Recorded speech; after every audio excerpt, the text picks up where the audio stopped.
High class, we've made it to the Reconstruction. So the Civil War is behind us. That doesn't mean that the effects of the war are behind us. Those will last for many, many years.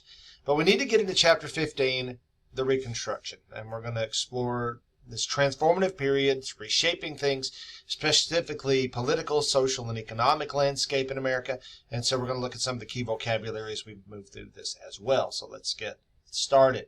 Now, the Reconstruction begins with the landmark achievement of the 13th Amendment. Now, this is an amendment which is going to abolish slavery throughout the United States in 1865. Now, there had been states that had not left the Union. They had remained loyal. Slavery, the Emancipation Proclamation, does nothing to those areas.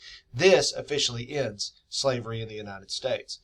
Now, it's going to leave the question of what freedom looks like for millions of formerly enslaved individuals. It's not really going to answer that. Many folks leave the old plantations looking for work. Some just hit the road trying to find lost family members. And actually, if you look at the census between 1860 and 1870, there's many, many folks just sort of disappear off the census. We really don't know what happens. It's kind of a lost chapter when we talk about African American history during this Reconstruction period. Now, after Abraham Lincoln is assassinated in 1865, that'd be in April, just 5 days after Lee surrenders at the Battle of Appomattox, Andrew Johnson, who was a Democrat but had run with as Lincoln's running mate in 1865, he becomes the president. He was not supposed to have been president, but that's what happens when we have a president die in office. Johnson was a Southern Democrat. He was from the state of Tennessee, and he's going to pursue a very lenient approach to Reconstruction. It's going to anger Congress. Congress says, listen, you're not being hard enough on the South. You're not punishing them. His policies are going to allow former Confederates to regain power. In some areas, we're going to see the passage of these laws called the Black Codes, it's particularly in southern states, many of them highly discriminatory, and these laws are going to severely restrict the rights of freed people. And some would even say they're trying to keep slavery without calling it that, or perhaps some white supremacy. That's another word that gets thrown around in relation to the Black Codes. Now, Congress is going to respond to Johnson's policies by taking control of Reconstruction. Now, they pass the 14th Amendment. It grants citizenship and equal protection under the law to all persons born in the United States. It's a rather complicated amendment, so you might want to go back and take a look at all the details. The amendment also became a cornerstone for civil rights protections as well. Even into today, many times the Supreme Court makes decisions on civil rights basis. The 14th Amendment is often cited. Now, in 1868, Ulysses S. Grant will be elected president, and Grant's administration is going to support congressional Reconstruction.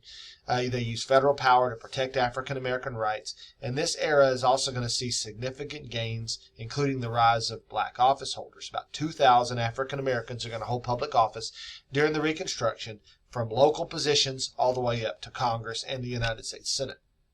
Now, the Freedmen's Bureau was an organization established to basically help displaced peoples. This was not only African Americans, but also maybe displaced farmers. But really, it's going to be the African American population, the former slaves, that are really going to benefit from the Freedmen's Bureau.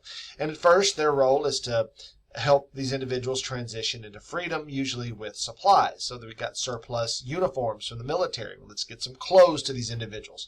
Let's start giving them some education. Let's start getting them farming supplies and tools and seeds and so on and so forth. It's going to establish black churches. It's going to help to establish schools. And these become centers of the black community, of community life and empowerment. These institutions will lay the foundation for African American resilience in the face of the growing opposition of the latter of the Reconstruction period and beyond. And by the way, it will be the churches that will sort of be the center of the African American civil rights movement of the 1940s, 50s, and 60s. Think about Martin Luther King Jr. What was his day job? He was a minister. He was a preacher. Now, Reconstruction is also going to spark debates about citizenship and voting rights. The American Equal Rights Association will be a group, an organization that will unite activists fighting for universal suffrage. Now, universal means for black men as well as white women. But the 15th Amendment, when passed, is going to prohibit voting discrimination based on race. It does not do anything for women's rights. Many women's rights activists, such as those in the National Women's Suffrage Association, are going to oppose the 15th Amendment because it did exclude women. It didn't give them the right to vote. Many women are going to be very, very upset. Now, Reconstruction is going to face fierce resistance in the South. because the South is largely an occupied section of the country. The South is going to be divided up into 5 military districts, which will be occupied. In fact, a lot of times I'll use the example of the Hunger Games as sort of the example of how we take an area, you divide them up, and there's a military occupation of it. And that's kind of what's happening during the period that we're talking about. The ladies memorial associations across the South will sort of honor the deeds of their Confederate soldiers, their ancestors. The idea of the lost cause sort of comes along.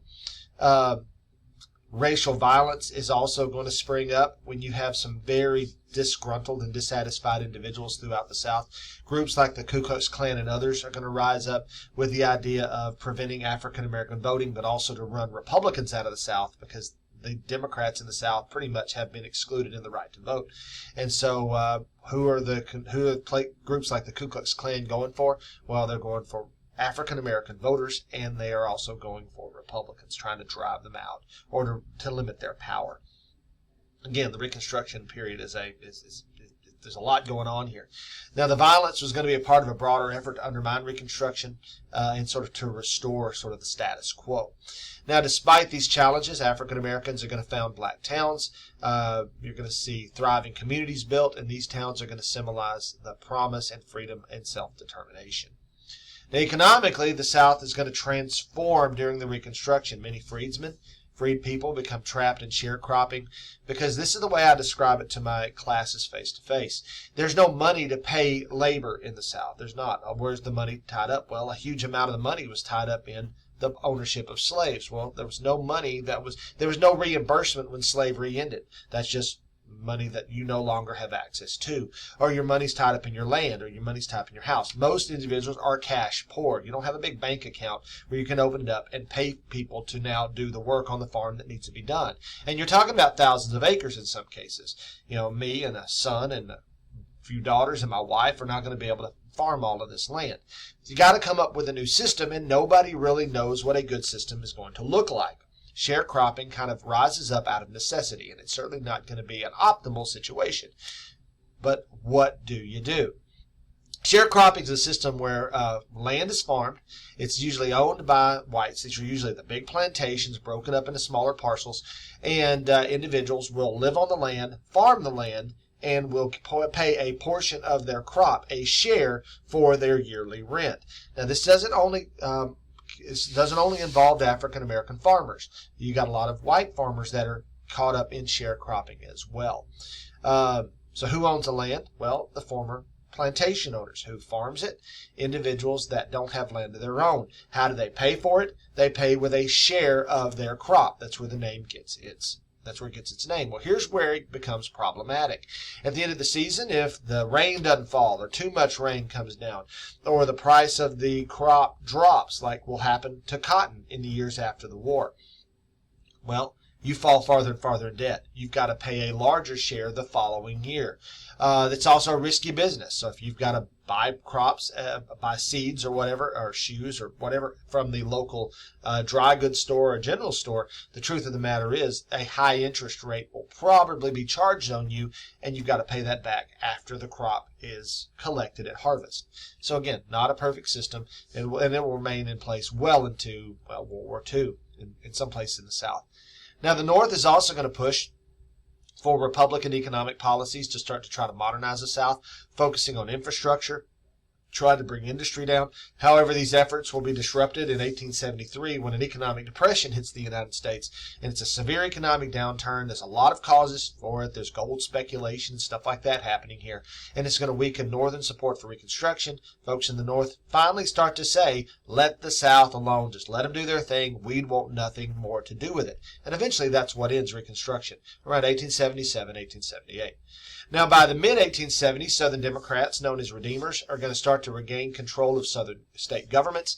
Reconstruction-era reforms start to get rolled back. Republicans start to lose elections as more and more of Southerners gain the right to vote again through Supreme Court cases. That means the Democrats gain control again throughout many, many states. And they're going to impose policies on more of those black codes, which we had mentioned before. Now, the contested presidential election of 1876 will lead us to the Compromise of 1877. Now, Rutherford B. Hayes is running as a Republican. Samuel Tilden is running as a Democrat now. Samuel Tilden is a Democrat out of the state of New York. So it's not like he's a Southern Democrat, but he's aligned with the Democrat Party. Well, when it comes down to it, Tilden gets the majority of the votes. He gets the popular vote. But nobody gets the electoral vote. Mr. Ford, why not? How does nobody get it? Well, because we have about 3 or 4 states where it is so compromised, so corrupt, nobody can tell who wins those states. So the number of electoral votes needed to win, neither candidate gets it. So what happens? Representatives of both sides sit down, and they're going to negotiate this. Well, the Republicans want the presidency. The Democrats will agree. We will let you, Mr. Hayes, General Hayes, have the presidency, but we want some things here. We want the federal troops pulled out of the South. We want an end to the occupation. We want an end to this military or congressional reconstruction. We want to be left alone. And what agreement gets made? The Republicans say, all right, we promise to pull the troops out. We promise to reconstruction if you let Rutherford B. Hayes be president. And that's exactly what they allow to happen. So that kind of gets us through the story. Now, there's a lot of details. We could talk about the corruption of the Grant administration. It's what we call grantism. If we were having this conversation in class, I would spend more time in those topics. But since I try to keep these videos under 15 minutes and try to focus just on some of the big overarching content, I'm going to stop this thing here. The election of 1877 will end the Reconstruction. Now, Reconstruction will be revolutionary, but it's not complete.